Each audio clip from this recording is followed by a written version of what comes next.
Hey guys, welcome back to Hometown Commander, your favorite podcast. If it's not, well, guess what? You should make it your favorite podcast because listen, we out here struggling. I think we should be like top 5. I mean, at least. I don't we know. should 100% be like at least in the top 50 of like business podcasts.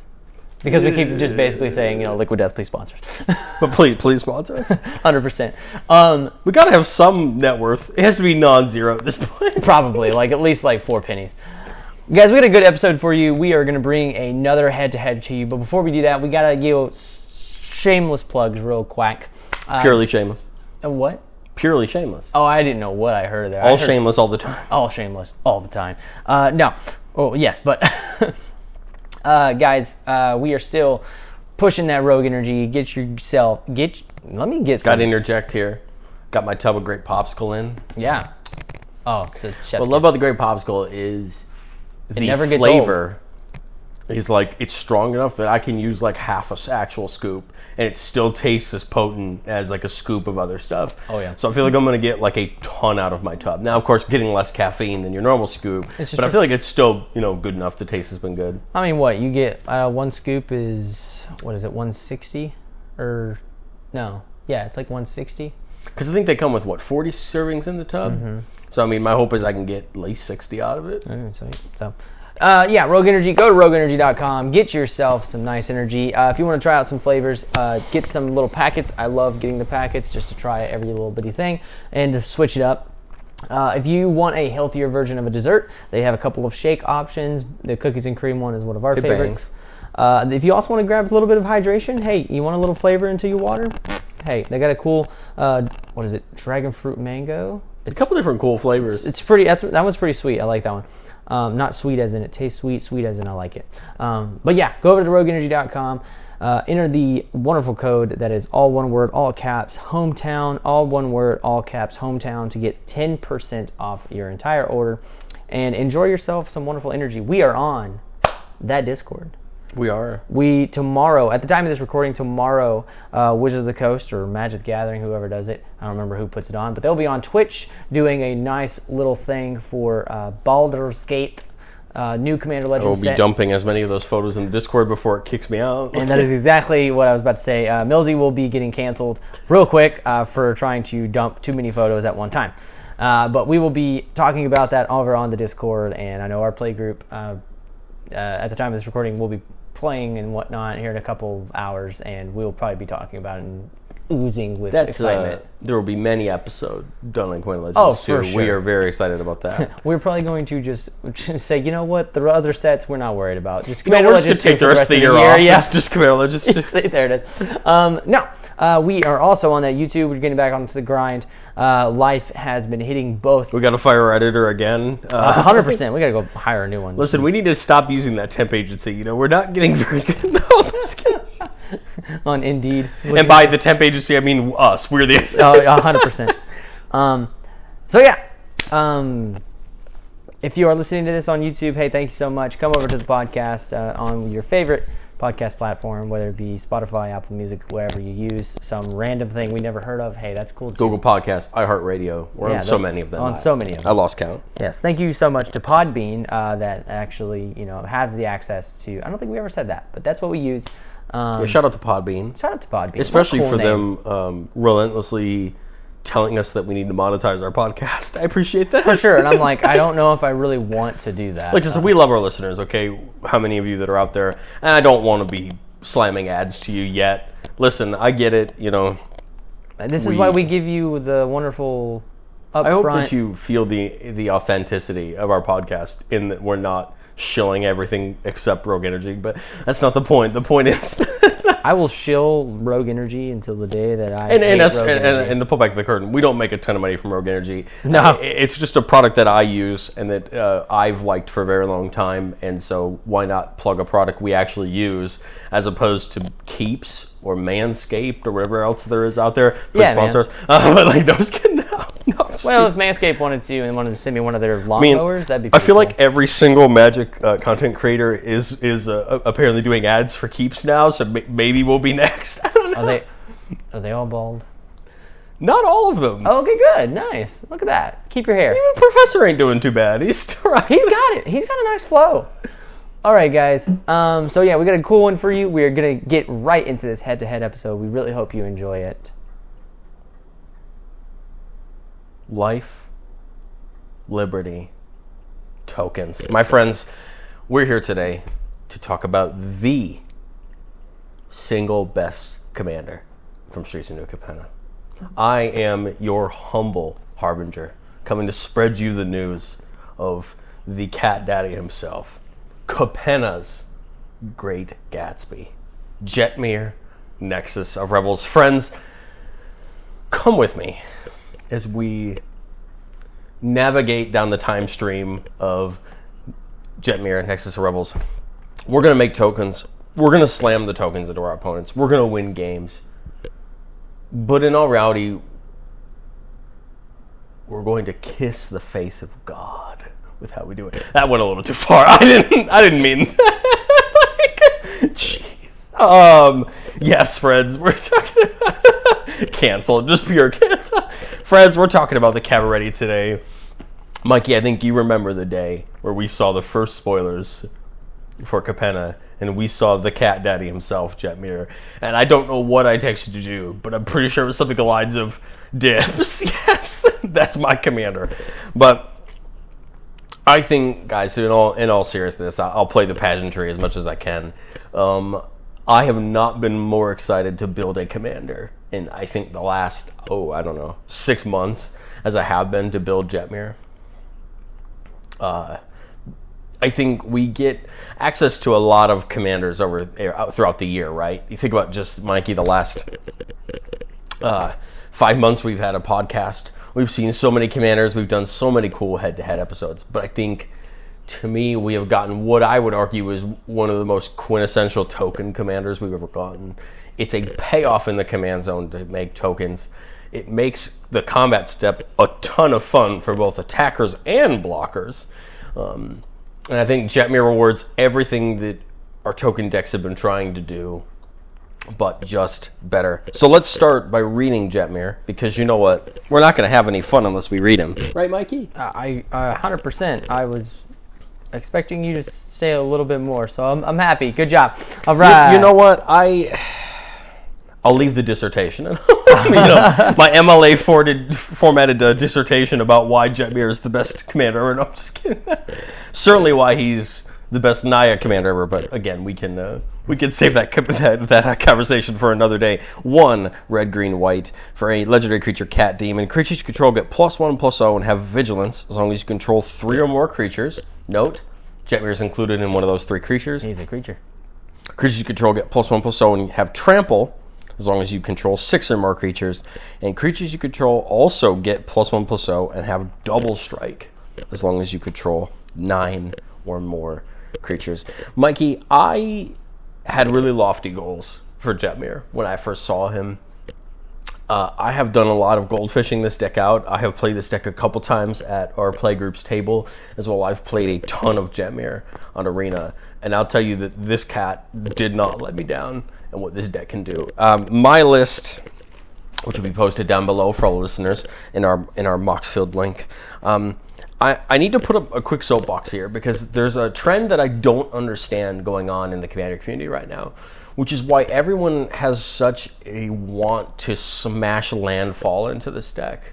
I like the landfall sub-theme. You know that. I've played my fair share of landfall decks, and I enjoy them, but I feel like all of our landfall creature token payoffs are almost too slow for what we really want Jetmir to do. I think this is a mid-range deck that needs to smack your opponents and smack them quickly, because if we don't, we're going to get out powered eventually, or we're going to run into our fair share of board wipes. We'll talk in a little bit about our protection spells and things like that.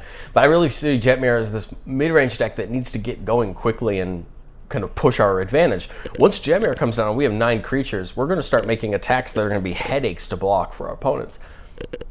And we don't need to wait a ton of time. The 3 most popular landfall creatures I see being thrown in this deck at the moment are Rampaging Balos, which is 6 mana, requires you to put a land down and get a creature token, which in my opinion seems a little too expensive for what we're trying to do.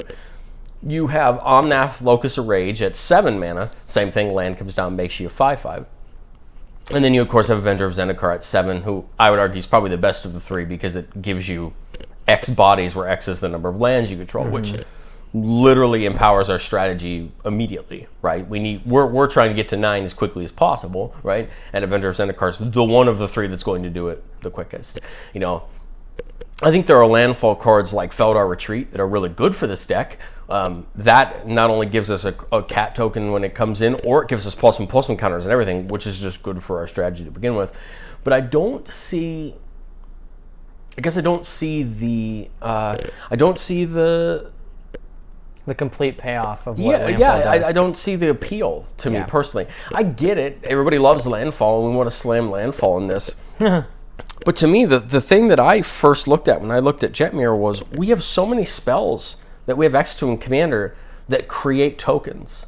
We have lots of X spells, right? We got think about it, White Sun Zenith, Entreat the Angels, Starnheim Unleashed. You have all of these spells that have X that say, hey, create X tokens. Yep. Or you even have spells that say create X tokens where X is, the number of creatures you have, or the amount of damage you dealt this turn. Or, we have all these different effects that create tokens. They're going to create them more efficiently than a rampaging BLS is going to do. Plus, the only true defense to these spells are counter spells, right? Yeah. The problem with slamming a creature down on the battlefield that's going to make tokens is that's a lightning rod for removal, and we may not even be able to use it, in play. What I think that Jetmir and my list, what I think it takes advantage of the most is those effects. We have stuff like Secure the Wastes, March of the Multitudes, Call the Coppercoats, Grand Crescendo. All of these things make tokens at instant speed on our opponent's turns, so that when we untap, we can use those creatures to push our advantage. We have stuff like Martial Coup. It's a board wipe that also makes tokens. We have Aganjo's Uprising. We have Tempt with Vengeance and Perforos's Intervention that both make us X 1/1s with haste that we lose at the end of the turn. That's fine. Nothing like dumping 10 mana into a Perforos's Intervention, getting 8 1/1s with haste, and just, proceeding to... I think the thing I learned really quickly watching this deck list was Jetmir is not a creature we slam when we have the mana available. Jetmir is a finisher for our deck, and it does a very good job at finishing. Even with 6 creatures on the board where you're just getting Vigilance and Trample, it's going to make for some not very fun blocks.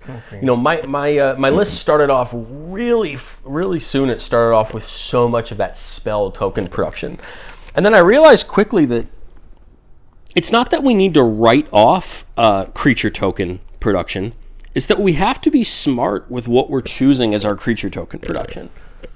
Creature token production is great. There's a lot of really great ones of them in the deck. But we have to be careful that we're not slamming 9 mana creatures that make tokens and then never getting to use them, right? So my head immediately went to things like Tendershoot Dryad, Mycoloth, Arasta of the Endless Web, who makes tokens when your opponents cast spells. Adeline, that makes you tokens when you attack. These creatures that are giving us benefit immediately when they come down and are just going to push our board forward. I chose to go the route of also using things like Legion Warboss, Goblin Rebel Master, and then our Krenkos, which are going to just make us tokens. I think both of them are really good for our strategy. I'm playing a few Goblin payoffs, so even Krenko Mob Boss, who's just going to tap to make tokens, isn't going to feel as slow, even though he is a little bit slower than the Tin Straight Kingpin, who's going to make us more tokens because of the buff. But I think the one thing that we got that makes this deck just leagues better is our new spells. Grand Crescendo, X white, make X 1/1 white citizen creature tokens. All your creatures gain indestructible until a turn. That's a protection spell for our board, or it's an offensive spell to keep our little tokens alive during combat if we're worried about it. Rabble Rousing, one of our new hideaway enchantments, where it comes down, I believe it's hideaway 5, and then it says whenever a creature you control attack, you make a 1/1 citizen creature token, and then I think it's at the end of your combat, if you have, or at the end of your turn or at the end of your combat, if you have 10 creatures, I think it is, you play the cards you hid away for free, which is going to be super easy in the strategy. And the best part is it gives us a benefit for attacking, because it's what we already want to do anyway. We already want to use that advantage. And we don't mind trading down those small tokens, right? Because we're just getting them back with Rabble Rousing. I think this deck really shines with one of the new spells, Indulge. It says whenever a creature you control attacks this turn, you create a 1/1 citizen creature token that's tapped and attacking. If we're 8 wide, we get 8 free citizens that are going to come down and do and just benefit off of Jetmir. I think this entire strategy with Jetmir is one of those things that is just going to laser our opponents from out of nowhere. You know, you're going to see these little tokens getting created, and you're going to think, oh, okay, well, that's not too bad. And then Jetmir is going to hit the battlefield and just bust the entire combat wide open. And that's why I think he's such a good commander, is because he's taking a strategy which is already good. Tokens is, let's be 100% honest, one of the better strategies in Commander, because it's very easy to go wide with the access to the cards that we have. And we're giving ourselves something that we honestly, in a token deck, really shouldn't have, which is combat advantage, which is crazy to me. Yeah. Normally, you know, the token decks we've seen in the past win just on sheer numbers. You're winning because you're putting them down, you're giving them trample, and and you're just going to slam through and you're going to swarm your opponents. Now we're getting an ability in Double Strike, which I feel like no one pays attention to until it's their demise. You know, Double Strike is one of those things that is not terribly common on Magic cards these days. You know, we see First Strike from time to time, but we really don't see Double Strike anymore. Not as often, as we do other abilities. But Double Strike with Trample is giant. Remember that when you attack a creature and you deal First Strike damage and kill that creature, your normal strike damage goes through Trample to your opponent. So even if we have 4/1s with Double Strike and Trample, I mean, your opponent has to block with an 8/8 to not take any damage. Like to me, it's insane that we were given this, in my opinion, a copy of Triumph for the Hordes in the command zone because of how much true damage Jetmir can do when it hits the battlefield. Oh yeah, he is. No, I love Ginny. I want to mention Ginny because I think she's getting a lot of popularity right now, and I like Ginny. My problem with Ginny is that if that said May, fun fact, it says May. Does it? I was about to actually just say, hey, I'm using Ginny Fey. Read it for me. So Ginny Fey, Jetmir's second, is 1 green or red, green, and 1 green or white for a 3/3 legendary elf creature. She says, if you would create 1 or more tokens, space, you may instead create that many 2/2 green cat creature tokens with haste, or that many 3/1 green dog creature tokens with vigilance. I think it's the word instead that was throwing us off, because I was in the same boat even making this deck. Arena forced me to make them. That's why I was under the impression. That's interesting, because the card does say May. Because that was the first thing to peel back the curtain, I play Brawl, in Arena. Right. And that was the first thing I built, was I wanted to see how Ginny worked. And I mean, attack with a Goldspan, you're forced to make a cat or dog token. So rather than I don't know if that's a bug in Arena or if that's the way the card works, because my understanding was it forced you to, and that's why I'm not as high on Ginny as I would be otherwise. I'll look up for the quick ruling if you want to. Because continue. I think, let's go with the assumption that it's not a May. Okay, we'll look at both sides of it. If it's not a May, I view it almost as more hurtful than helpful, because treasure tokens are really important in Commander, and we want to make them. I mean, we want to take advantage of the free mana, right? I think the one thing that treasure tokens benefit us so much in Commander is if we're behind, they help propel us forward. And there's so many cards these days that allow us to make treasures easily. And both Ginny Fey and Jetmir are in colors that both have access to a lot of treasure support with a lot of things you can do. So if it's not a May, you benefit from being able to create, cheap 1/1 creatures that you can turn into either 2/2 cats or 3/1 dogs with vigilance, or you can use, some other cheap tokens. But if it's without it, the problem is, playing on Brawl, I ran into issues because when you make, for example, a Seeker's Chariot, when it attacks, it creates a copy of a token you control. I was forced to choose either the cat or the dog instead of the actual copy of the token. That's interesting. So that's the case for if it's not a May. Okay, if it is a May, I think Ginny Fey is fantastic because it gives you the option to make clues, food, some of those tokens that maybe aren't as advantageous to you at certain moments, and turn them into creatures that you can smack your opponent with immediately. But my problem is, if it's not a May, we can't use Divine Visitation or Luminarch Ascension or some of those enchantments to their highest ability. Because I would much rather have 4/4 angels than I would 2/2 cats. No, I agree. And we're both playing in the colors of token decks where, Divine Visitation is one of your end games. It's one of your winning, win cons where you're going to just start making 4/4 angels and you're just going to win the game. Right. People don't play enough flyers to be able to combat that. So, I guess it would come down to how it actually works. Now, if Ginny is not a May, I still think she's a killer support card in Jetmir, or even in I'll bring them up because I think they're relevant for this conversation. Of course, the first commander people mentioned when we saw Ginny Fey was Ren and Siri from M21, right? I think she's an all-star in that deck too, because you're making the exact tokens you need for that deck strategy. So I still think she's a great commander. I still think she's a great support commander in either of these two, but to me, I think of the choices of the two of them, I think Jetmir is, to me, the clear winner because of that upside of the command, that combat step potential. I think people are going to rule it out until you see it happen a couple times, and then you're going to realize that Trample and Double Strike, even on a 3/1, are going to go a really long way. Oh, for sure. So I built my deck around Ginny Fey. Just wanted to make someone that I thought was going to be fun, and I didn't want to use the one that everybody's high on right now. What's that dude's name? The one where you can pay X and go get a creature. Rocco. Yeah, that guy. I didn't want to use him because I was just like, man, I ain't too hyped up on him like everybody else is. Good card. I don't think it would be a fun commander for me personally.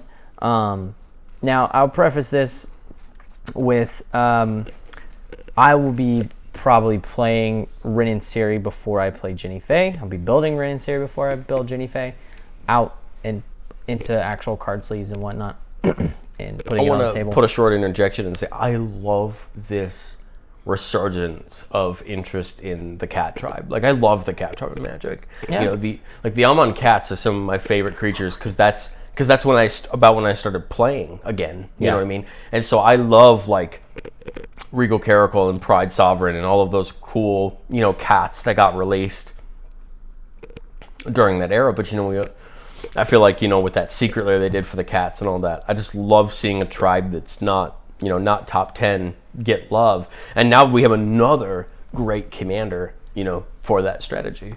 And I mean, this strategy behind Ginny Fey, I think, is just a lot of fun because you're giving yourself the ability to make those 1/1 goblins that you create with any of the goblin creators, turning them into either 2/2 cat creatures with haste or 3/1s with dogs, which are both strictly better, right? Yes. I'm playing one of my favorite characters, I think, in all of Magic, and I'm playing the Planeswalkers Indigos the Reveler. His 0 is put a 2/2 red and green Satyr creature token with haste onto the battlefield. So now I basically can either do the same, or if I feel like I want something with a little more power, I can do that. I'm playing fun little cards like Raise the Alarm. It's a 2-drop for 2 1/1 Makes the 2 soldiers, right? And it's just those kind of cards and so on and so on. I did have Xenagos in my list. The thing that I realized really quickly was I wanted to keep my game plan on curve. Yeah. To try my best to really start threatening the board turn 6 or 7, And I think if you hit the ramp curve right, you can still play those Hordeling Outbursts or those Dragon Fodders at the start, right? We also have the Join the Dances or that of the world if you really want to go that route. Yeah. But my main priority was get those enchantments or creatures that make me the tokens started, get to that critical mass point, and then try to find an opportunity to push for major advantage. So my strategy here was to get a bunch of creatures out as fast as I possibly can. Well, Ginny's actually my first thing that I'm worried about. So she's integral to making that replacement effect happen, right? And she's only 3 mana, so I mean, super easy to get out. Turn 2 at the earliest. And the best part is she's not 3 in mana and Naya. She really allows you to potentially be 3 green if I really want to. Or a mix if you have it, which makes it a lot better. Yeah, she should be really easy to get out very early.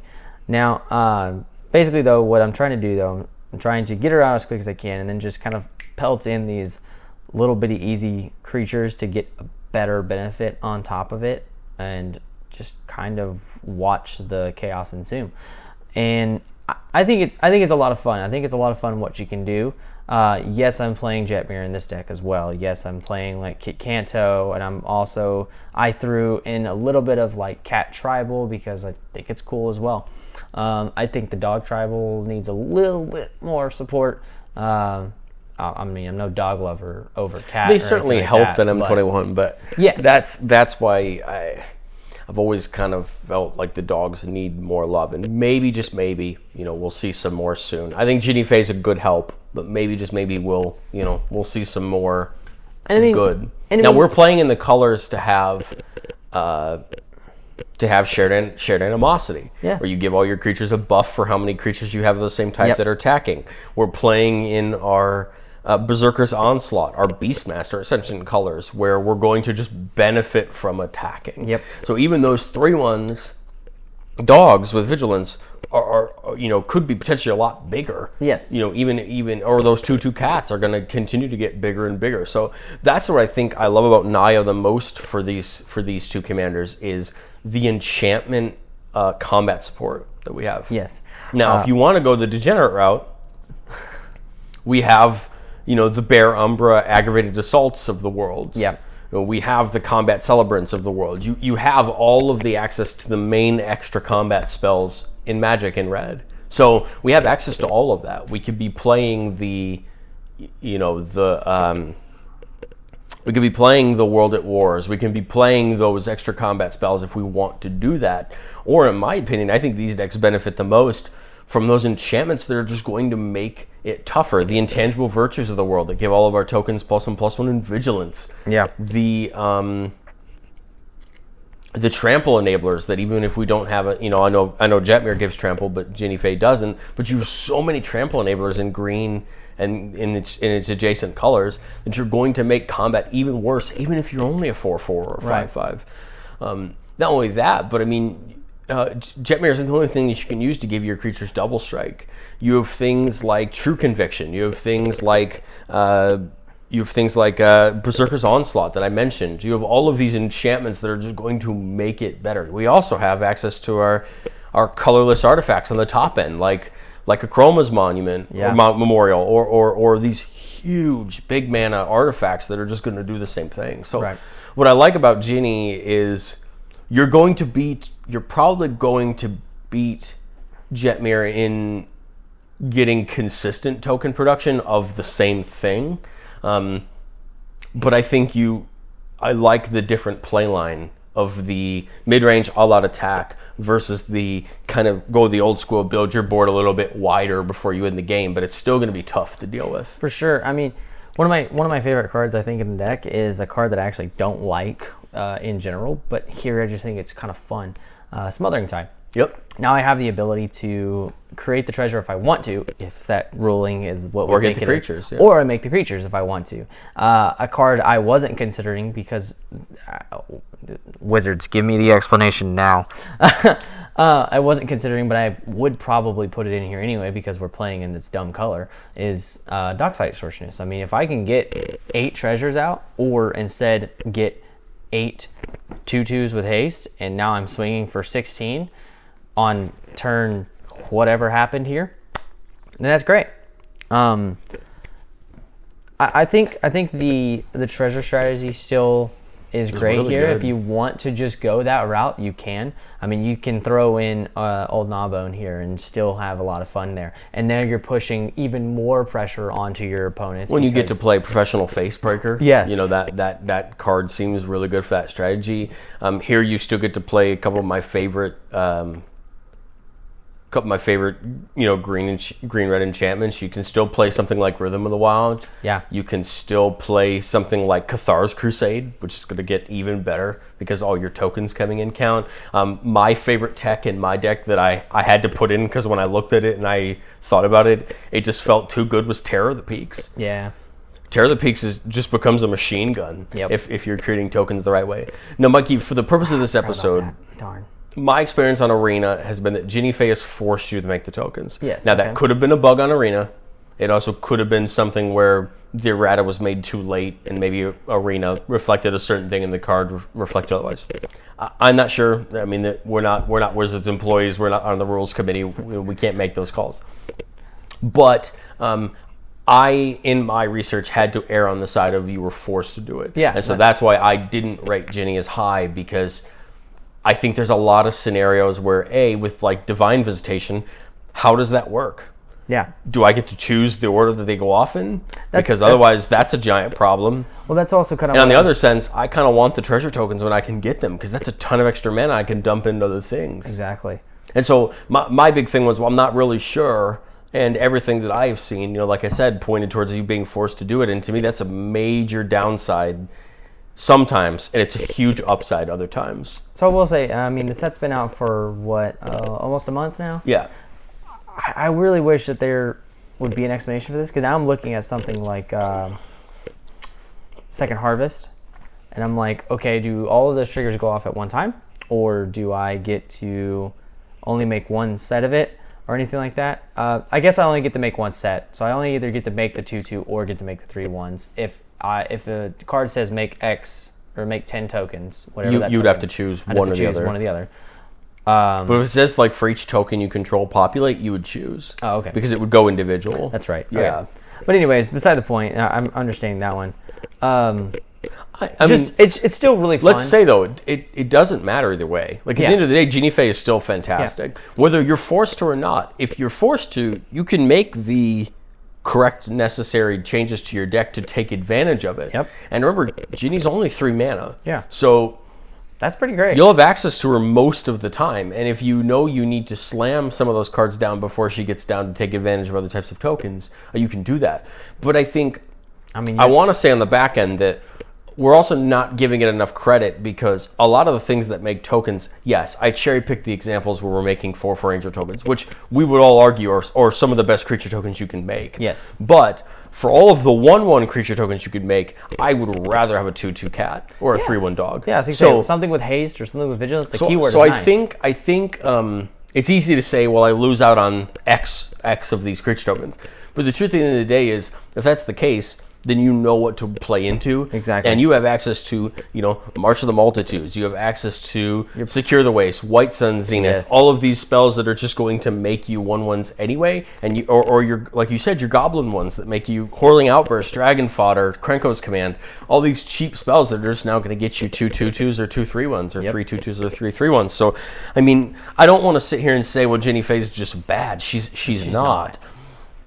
But I think we have to have the honest conversation about what the difference is between those two scenarios, because I don't want anyone to misread the card, build an entire deck around it, and then show up to a commander table and someone go, I don't think that card works the way you think it does. Because we both had that happen. We sit down testing a new deck at a table with our play group, and we go put a spell on the stack and we go, I don't think that works the way I think it does. Yes, and then we'll sit there and have a mind boggle. It's just a lot of fun.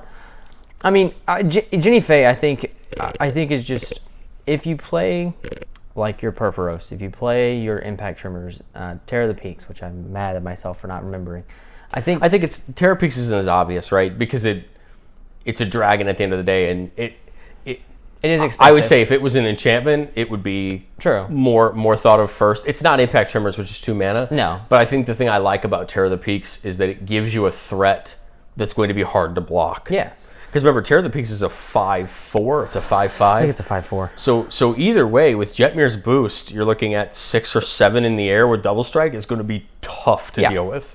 So I mean, like I said, and honestly, I'd rather if someone had a piece of single target removal and they have to double check between Jetmir and Terror of the Peaks, I'll take that choice every day of the week. Oh yeah, no, to have another lightning rod on the battlefield to potentially take something away from something that's more important, I'll take it. That's worth the 5 mana. Oh, yeah. Considering it also has basically a ward of pay 3 life, I'll take it. Yes.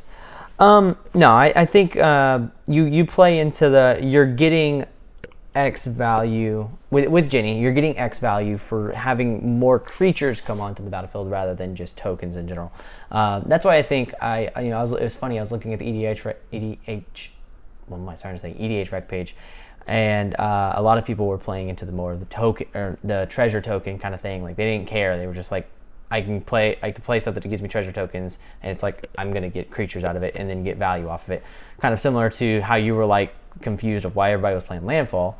And I get it. Like it makes sense to do something, but my idea when I first saw it and I started thinking about it was like, I want to play something that gives me 1/1s and say no, I don't want 1/1s. I want 2/2s or 3/1s, and with a keyword on top of that. So that's why I played stuff that I thought was going to kind of give me that kind of benefit, and I like it. I think it's a lot of fun. I think it's because really another cool. thing we have access to that is really good is I'm playing Delina Wild Mage because I think it's gross. it can copy our commanders. Oh, gross. Which for Jetmir, yes please. Oh, no please. I mean, the extra double strike or trample really doesn't matter. It's the extra buff that I care who doesn't more want about. double strike? But think about it. We have Adeline. Yes, we have other creatures like a Legion Warboss or a Goblin Realm Master, things that are going to create tokens that are coming in and attacking. And for the ones where they leave the battlefield for the end of the turn, remember we have things like Goblin Bombardment.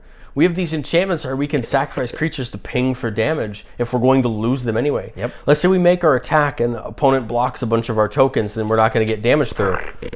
Destroy everything. Sack them and ping. Yep. I think that's the other thing that we have access to in this deck that people probably aren't paying as much attention to because it's not as obvious. But right.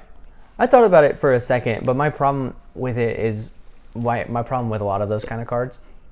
If I have to sacrifice something and then get less like damage off of it than I would if it just attacked, I find myself like being conflicted with it because I'm like, man, I really want like that 2 damage. I really want that 3 damage, and it's like you get 1. It's like but then I think about it like on this, like somebody plays a board wipe.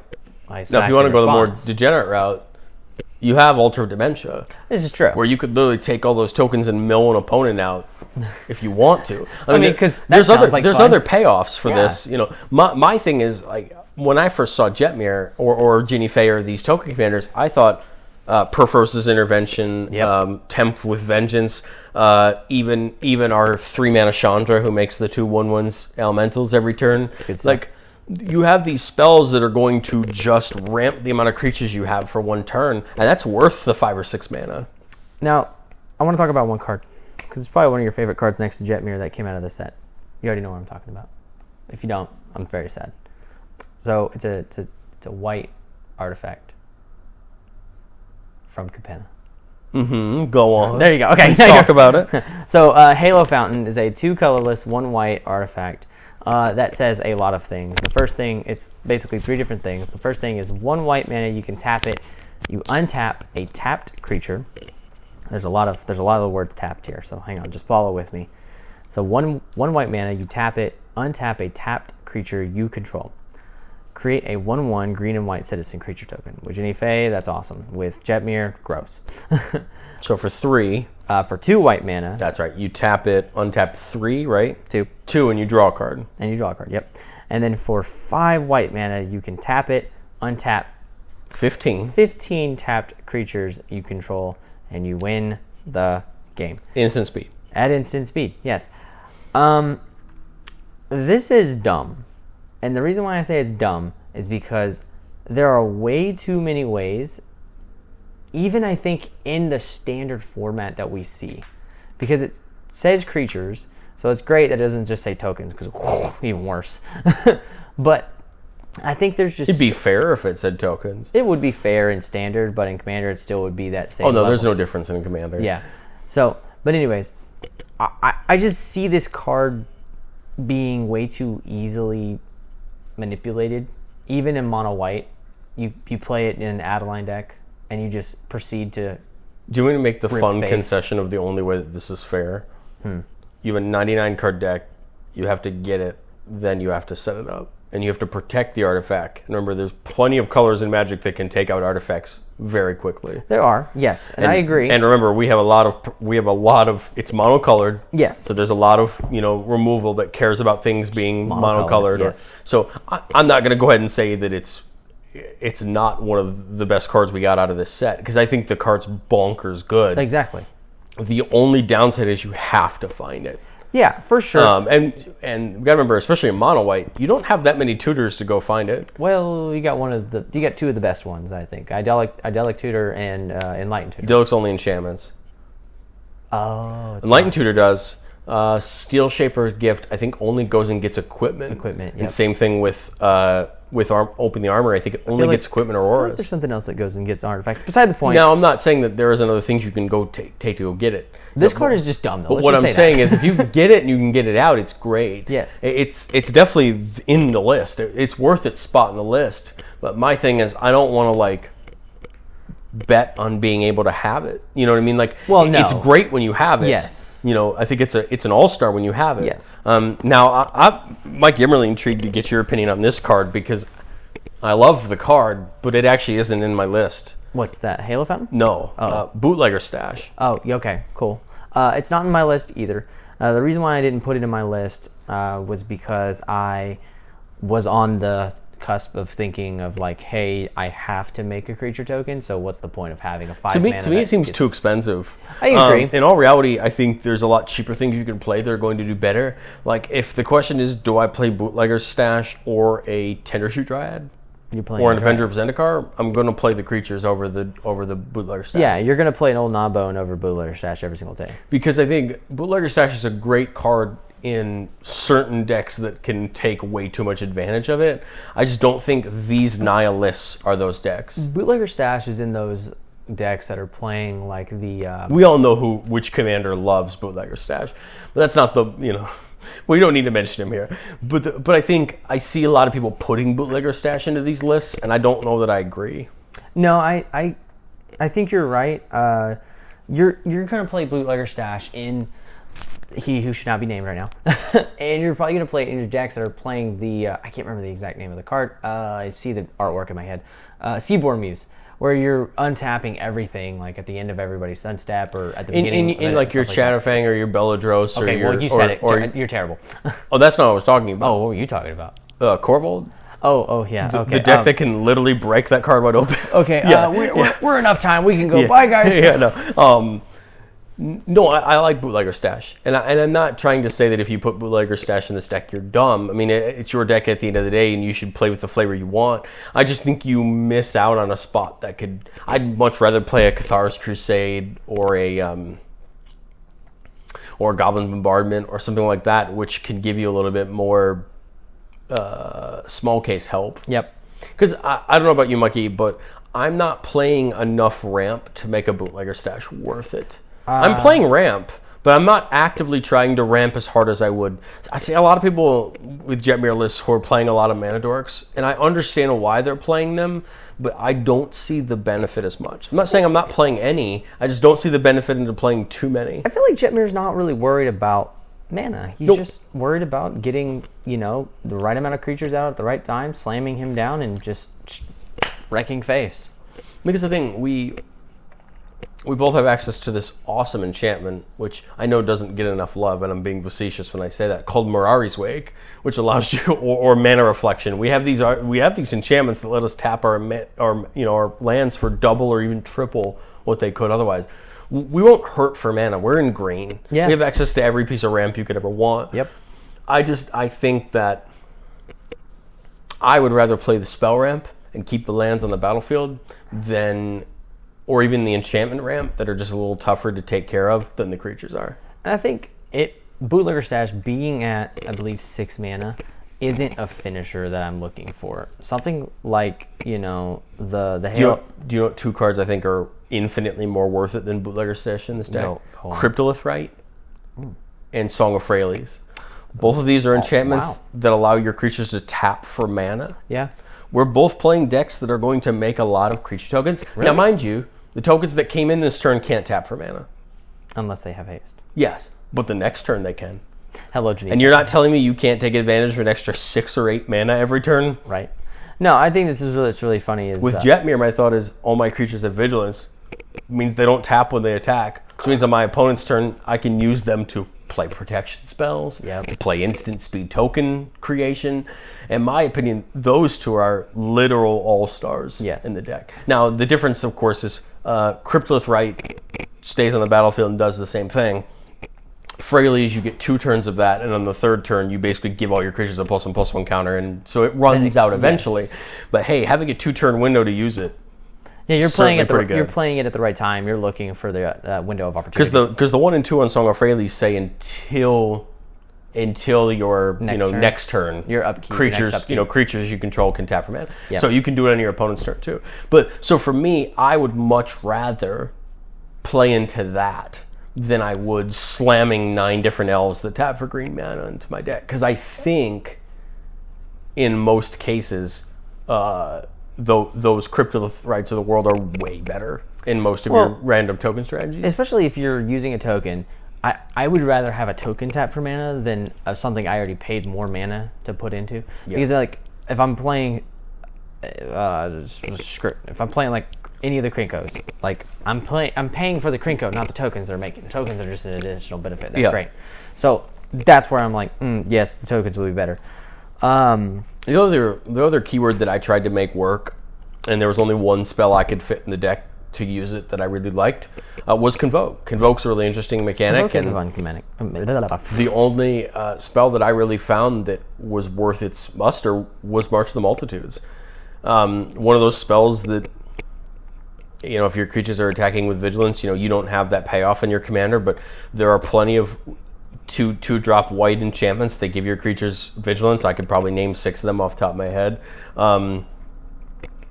March of the Multitudes allows you to tap all your creatures to help you make more tokens.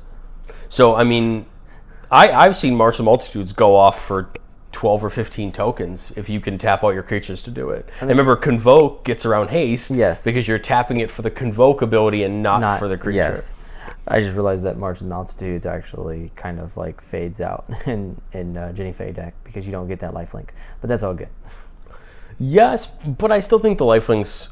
It's still worth playing. Oh yeah, no. I think you'd still want the X-2/2s at the end of the day. You don't get the lifelink benefit, which is fantastic. But a card I thought was really cool for 2 mana. It's an instant. It is Cabaretti Takedown. I don't know if I'm saying that right. Sorry, Zendikar fans. But it deals damage equal to the number of creatures you control to target creature or planeswalker. I mean, we play against in our play group. We play against a couple of guys who like to just put their creatures as big as possible. I mean, they like to go wide as well sometimes. But I mean, if you're playing against a person who likes to go tall, and we got another one in Cabaretti Charm. One of those options is doing that. Yep. I chose to play the Cabaretti Charm over it just because you have the options of that, the +1/+1 and trample buff, or 2/1/1s. Yep. And that's a lot of utility. I went with Kabira because I'm enjoying the... There's also a land on the backside, the flip, which is super helpful. The flip lands you never want to turn down those double-face cards that have lands on the backside. I think we got, that was one of the coolest things I've seen in the last year or two of Magic, because you look at cards like Balagad Recovery has become almost a staple in green for the fact that it gets you a card back from your graveyard or as a land. Yep. Look at our mythic spell cycle like Seagate Restoration or those that are lands on the backside. There's so many good options. I think I'm not even playing Craterhoof in my list because I don't need it. Jetmir is Craterhoof. I don't need... but I am playing a Triumph because I think it would be stupid not to. Yeah. If Jetmir ever becomes too expensive, or we play a format where people like to play certain cards. I can't cast Jetmir for some reason. What do you mean Stacks is a thing? Yeah, Stacks isn't a thing. I think the Triumph is still worth it, but I'm also playing like Garruk's Uprising to give all my creatures trample. I'm still playing some of those mini payoffs to give my creatures trample, so that even if you don't have your commander accessible, you still have those, push-throughs. One card I really like, it's from one of our favorite sets of all time, is Monastery Mentor. Great card, honestly, in my opinion, like in every ounce of the word. So it's 2 colorless, 1 white. It's a 2/2 human monk. It has prowess. Prowess is whenever you cast a non-creature spell, this creature gets +1/+1 until end of turn. That does stack. So if you cast like 4, you're storming off. Yep, you're storming off. But whenever you cast a non-creature spell, put a 1/1 white monk creature token with prowess onto the battlefield. So now you're not only putting +1/+1 onto this creature until end of turn. Now you're giving it to these tokens that it creates as well, if you choose to, with Jenny Faye out. My idea here, if it's the May, like I hope so, I create the first token and then I made the second and third one the cat or the cats, dog. the dogs, yeah. Yeah, and then I proceed to wreck face. So, yeah, I mean, you definitely also have the, young pyromancer of the world, and I don't hate them. I think they're good. They're good here in this scenario because now you're not just getting 1/1s, you're getting something with a keyword. They don't. If we're comparing both of if I'm talking about for the sake of both our decks, I think they're still good either way. Yeah.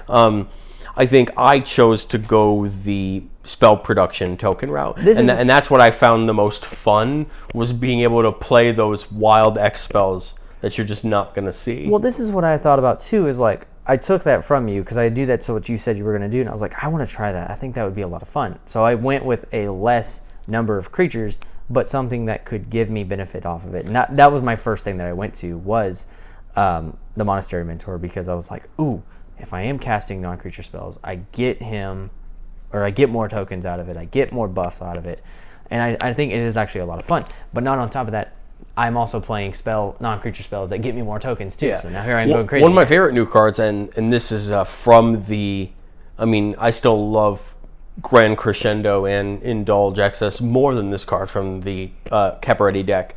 But I think one of the huge cards from the Cabaretti deck that looks good on the surface, but once you hit someone with it, it's a ton of fun, is Scepter of Celebration. Oh, sorry. You equip it to your creature gets +2/+0 and trample. That's good stuff. Then whenever it deals combat damage to a player, you make that many 1/1 citizens. So good. You just put that on a big creature and you start smacking, and your board's just gonna get bigger and bigger.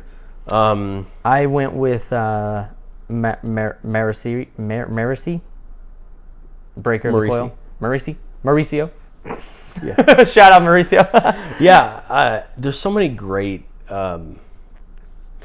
things. Like, I'm playing both Helm of the Host and Blade of the Selves because I think they're both really helpful. Now, the only thing to remember is Helm of the Host you can put on your commander. Blade of the Selves you can, but you're not going to get the benefit because they're going to auto sack right away because they don't make non-legendary tokens. Yep. But sure, I would love to put the Blade of the Selves on literally any other creature in my deck. Yeah. Unfortunately, Adeline's legendary, but my other token producers aren't. Tendershoot Dryad isn't. Krinko is. Avenger of Zendikar isn't. Rabble Master isn't. Terror of the Peaks isn't. No, that's think about these other creatures that you could smack a Blade of the Selves on. Get a couple extra of them. Plus, it enables my 9 that I'm trying to get up to. Right, I'm trying to get up to 9 in all reality. Yeah. So it's going to help. Helm of the Host is just good because it's going to double Jetmir's benefit, which of course isn't going to hurt. Let's talk about one of the other 4 billion commanders that we got into this set. Go ahead and narrow it down. Yeah, 100%. She is also in the Naya colors. I will always butcher her name because I always just want to say Phoebe, and I know Fabine. Yes, Fabine. Thank you. I'm gonna be 100% honest. I don't remember what she does. So can you read her off for the listener? No problem. Unfortunately, she is way too expensive, but I think she's really cool if you can get her out. So she is 3 colorless, 1 Naya form of manas. That's red, green, and white. She says for 3, she's a 3/6, which is great on the defense, I guess. Creature tokens you control have haste. She also has, what does that say? Parlay. It is parlay. Parlay. At the beginning of combat, on your turn, each player reveals the top card of a library. For each land card revealed this way, you create a 1/1 green and white citizen creature token. Then creatures you control get +1/+1 until end of turn. For each non-land card revealed this way, then each player draws a card. So you reveal that card, and then everybody's going to put that card into their hand. A little cool little mechanic. I think that. Definitely an all-star in either of these lists. Yes. On that top end. Yes. The only problem, like I said, she's just way too expensive. I get that the haste is nice.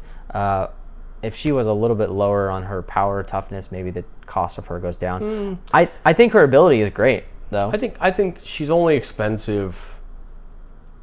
She just does a lot until you have enough mana. Yeah. I think after turn 6 or 7, she's probably a really good play. Yeah. I'm not playing her just because I'm focused more on that mid-range, get the tokens out as quick as possible. And then But I think in a list where you're moving a little bit slower, I think her and Kit are both really good additions because they both do good. They're just, to me, I don't think she's a bad commander. In fact, I think she could be built pretty well. I mean, giving all your creature tokens haste is huge. Let's be honest.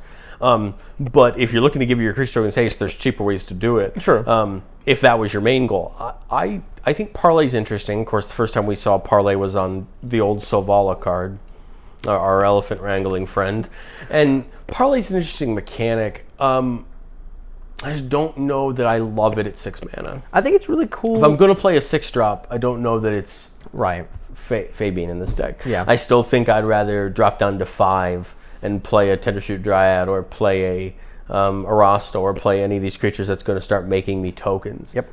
I agree. It's tough in Commander because we have access to so many cards. So when we talk about this idea of comparing cards against each other at their mana value, it can be kind of tough. True. Because of how many we have access to. I think Fabian's like an all-star in this pre-con. Yes.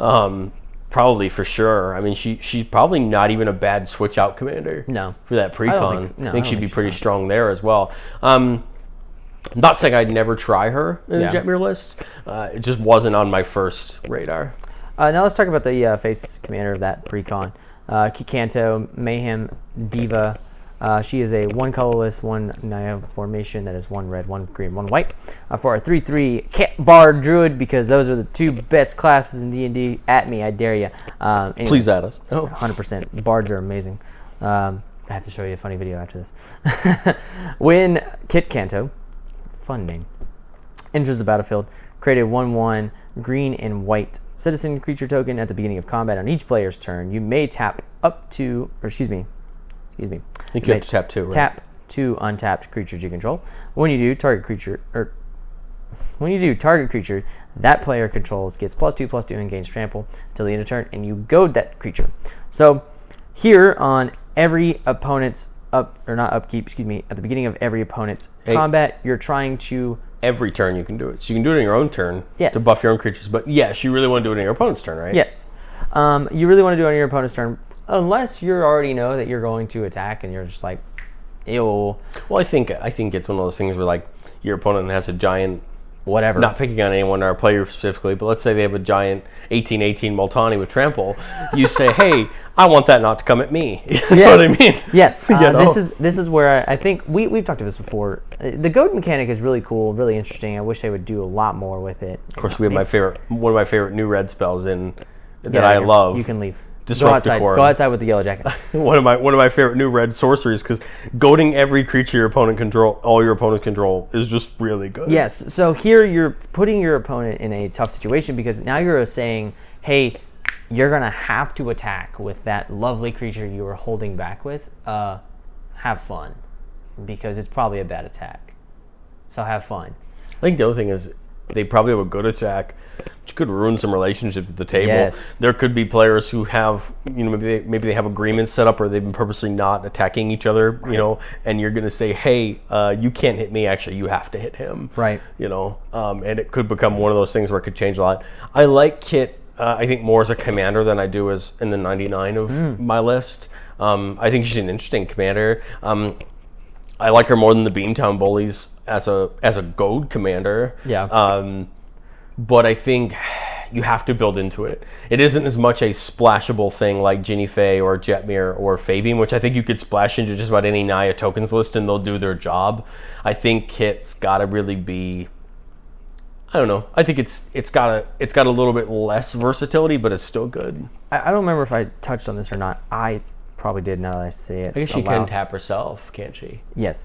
So I guess that's good. Tap 2 creatures, 2 untapped creatures. I like that we saw goad in I believe all 5 families got a commander or a legendary creature that has some kind of goad. There's Kit, there's Kroos, there's Kroos is from the I want to say the advisors, and that's not right. The brokers. Obscura. Oh, okay, no. The brokers, yeah. You had Beamtown.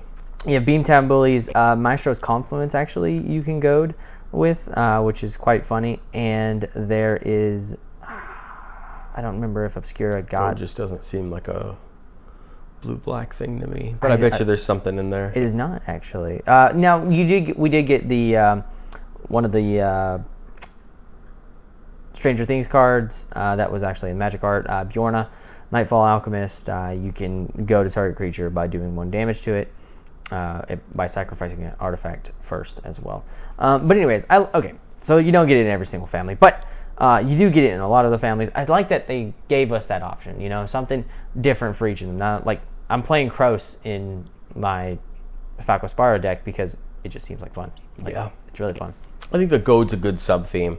I'm playing Disrupt Decorum in my Jetmir list. Of course, why not? Just because I feel like it's almost a better board wipe sometimes. Yeah. Because it's going to give you the turn to stay safe and kind of prep yourself. You're playing that the turn before you're slamming down Jetmir. Probably. And you're just going to be like, or maybe, ha, ha, ha. Or maybe you're playing at the turn where you think, I need 1 or 2 turns before I'm ready to go. I'm going to play this now and kind of prep the board. Yeah, no, it is definitely a safe play. Like, you're trying to stay safe. It's like almost protection in of itself. Because think about it, unless your opponents have access to Vigilance, when it gets back to your turn, most of their boards tap down. All of it should be. If it's not dead from the intermingling of combat. Yeah. So I think it's one of those, like, it's almost an offensive board wipe if you really think about it. And that's what I like about Disrupt Decorum. The other thing is that most creatures that are used for utility are not intended to be attacked with. Think about a creature like Electric Static Field or Gutter Snipe. These peak creatures in a spell slinging deck. Like you do not want to slam those things into anything. I feel like you're poking fun at me. No, I'm just well, think about your carrion feeders or your Viscera Seers, your Aristocrats outlets. They're 1/1s most of the time. You don't want to slam that into anything. Right. So, I mean, the most decks, you're going to hit them where it hurts because they now are forced to do something with those pieces that they want to hold on to. Listen, there's a reason why the flavor text of Disrupt Decorum literally says dinner and politics does not mix. So, I mean, to me, this was the family that I was the most excited about, and I think it shows in the fun I've had building this deck. To answer the question we normally answer, astoundingly yes. This was the commander I was the most excited about from this set, and I think it is completely lived up to my expectations. And so I will be spending the next few months, perfecting the list and getting it to where I like it, so I can build it physically. But I've had a ton of fun, especially playing this on Arena as well, both in Standard Brawl and in Historic Brawl. Just kind of the reason I like this deck is it allows me to play a little bit of my Winota strategy, but in a different kind of way, and I like that. I can play the Hordeling Outbursts and the Dragon Fodders and the Aganjo Uprisings of the world, but I also have the benefit of playing so much other stuff as well. Nice. I won't be building out this deck or anything like that. Jenny Faye seems like a fun commander. If it's a May ability, I think it's way more beneficial than it just forcing you to. But I still think it has its own benefit if you're playing it into the right kind of strategy. I have been tinkering around this wonderful day has been literally me. A day. Has been literally me not paying attention to my students and me. I know, terrible of me. How dare I? Yeah, and me looking at how to build a Rin and Siri deck. no one's ever brewed at work. No one would do that. Brews at work, no one would do that. Like, no. Don't fire me, please. No. No. I've been looking at Rin and Siri. I think it's a fun little card. Creating a dog every time you cast a cat, or the vice versa. And then only paying 3 mana to deal damage equal to dogs, and then gain life equal to cats. I just find that little mechanic there a lot of fun. I don't think it would be something I would go like super wide with. I think it would be something I'd be very strict towards and trying to be very arrowheaded on it. I don't know what I will go with more. We'll find out maybe next time on the next episode of Dragon Ball Z. But no, I think the Naya token strategy that we have gotten from Capenna is super incredible. I love that we got good options. Yes. Not just one option. We got a couple good options. Yeah. And I like that it wasn't just Jetmir or bust. Like, it wasn't just one commander and then that was it. He's definitely probably the best out of all of them. Yeah, I mean, you don't say no to it because, he's only 4 mana, and he's 4 mana for an incredible He's buff. 4 mana for a 5/4 body, which is crazy enough on its own. Yeah. But he is a fat cat, so it's not surprised. He is literally like a questing beast in 3 colors. Like, he is a 5/4 with 3 lines attack. I'm really intrigued to see kind of, what's interesting about us doing this head-to-head series is we're doing these commanders most of the time before their EDH rec pages really flesh out. Yes. Which is good for us because it forces us to brew, right? It forces us to take more risks and do more research. Whereas maybe 6 months from now, if someone looks up Jetmir, that EDH rec page is going to be full of the right cards to play, and people are going to have figured it out. But I like that figuring the stupid thing out and like forcing yourself to not have an EDH rec page to settle back on. If I want to go look at a commander from a year ago, I'm going to have a pretty solid shell of a deck on EDH rec ready to go, and that's great. That's great for the people who don't want the challenge of brewing. But I kind of like doing these where we're doing them. I had this list in almost the same state it was now, like right after the set released. I've changed a few cards out here and there, but in all reality, I made the list really before the EDH rec page, started getting populated. In fact, I'm sure my list is out there helping, that page populate. Which I'm going to put a quick plug in for people. If you have decks that you built and you don't have them on Moxfield or Architect or Deck Stats or MTG Goldfish, go put your decks up online, because that is what EDH Rec uses to populate their deck pages. And if there's a card you play in your deck and you're trying to figure out why more people don't play it in your deck, put your deck list online so that can be tabulated in the results. The reason that those cards show up in the top cards section is because all the people who are putting their lists up online are using those cards. And so I have always, even the decks that I take apart, I still keep my lists up there just so that they're still helping, populate those pages for the commanders even when I'm not playing them anymore. Last question, then we can end it on a high note. What's like the most random card, even like you weren't even aware was like a card until you kind of like dug deep into it that you have put into this deck? This deck? Yeah. Let's see. Oh gosh. Let's take a quick. Almost spilled the drink. Oh no. So while I flip through this here, I'll say mine. Mikey, I wanna make a quick shout out. Oh, shout out! This episode is a first for us. Yeah. And that this is the first episode where we're recording not in my office. This is true. Yeah, we are in my new place. My wife and I, we moved into a new apartment, and if it sounds a little echoey, it's probably because there's nothing on the walls. It's pretty bare, but I just want to say that I think that's a cool first that we're finally recording somewhere other than my office. It shouldn't be much of a problem. We found that our mics are pretty good, but I just think it's a cool little piece of trivia. But why don't you go over yours? And I think I have mine picked out. But sure. Mine is from Commander 13, which is hilarious because it's one of the first precons or precons I've ever picked up. I don't think I picked up this one specifically, but it is Keep. It's Kher Keep. Is a legendary land. You can tap it to add one colorless mana to your mana pool. You can pay one colorless, one red, tap it, put a 0/1 red kobold creature token named Kobolds of Keep onto the battlefield. I love the flavors text in this because it's like, they're still here. The cockroach may have finally met its match. And it's Teferi, actually. I'm going to pick two cards because I think they do similar things, but each of them are equally unplayed. And so that's why I'm going to pick them. The first is Perfrose's Intervention. Yeah. I mentioned it before, but... Continue, my wife just got here and I have to unlock the door. As far as those... as far as the X spells goes that make tokens, Perfrose's Intervention is not the most popular by any means. But I like it because it either can give you the X1... Gives you one X1 creature with trample and haste, and you can sacrifice the beginning of the next end step, or you can deal X damage, twice X damage to target creature or planeswalker. It's still great. Yeah. Dumping a bunch of mana and getting that big attacker with haste and trample can be really good. Or if you feel like you just don't need the attack and you just want the especially out of nowhere. But my second one is actually from Neon Dynasty as Commander. It got reprinted in that deck, and it's Elemental Mastery. To me, this is a pick to put on Jetmir. It says enchant creature. Enchanted creature has tap, create X 1/1 elemental creature tokens with haste, where X is that creature's power. 5, so, thank you. So what you're just going to do is with Jetmir out, it gets its own buff. So it's going to be a 7 or an 8 most of the time. Yeah. And every turn you can tap it to get 8 or 7 1/1s. And that way your Jetmir stays out of trouble. You're not going to get it in combat and potentially get it taken care of, but you're just going to continue to get the value. So those are 2 cards that you're probably, I mean, Elemental Mastery probably more than Perforce's Intervention is going to get played, but I like Perforce's Intervention because instead of getting you X 1/1s, you get an X 1s. You're going to get this huge creature that could potentially throw your opponents off guard. Plus, remember, with Jetmir out, it gets double strike.